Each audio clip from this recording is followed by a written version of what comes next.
Activists and some Nebraska landowners are preparing for a new fight against the Keystone XL pipeline.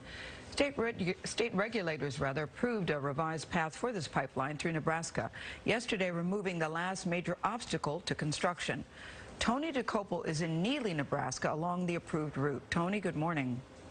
Good morning. The pipeline's new route would flow just behind me underneath this grain farm and detour through more than 60 miles of previously untouched farmland.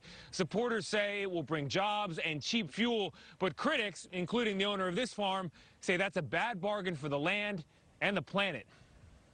This fight is so important to me because this is our future. Nebraska farmer Art Tandrup fears the expanded Keystone pipeline could leak, contaminating the Ogallala aquifer, a vital freshwater supply for his farm and much of the Great Plains.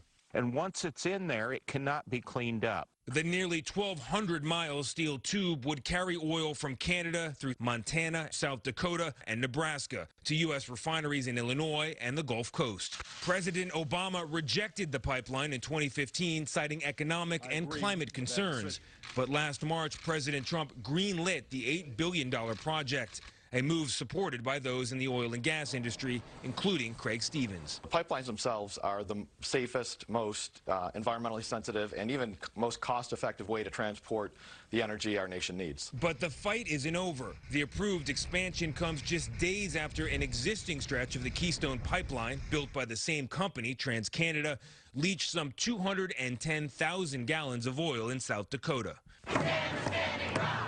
Hundreds gathered in the Capitol last year to protest the Dakota Access Pipeline's path through North Dakota. If and when TransCanada begins construction in Nebraska, activists like Jane Klebe say they'll be ready. You can't just say, hey, I'm going to come and risk all of that so I can build a pipeline that just runs through your state and not get the type of hell that farmers and ranchers have brought to this pipeline.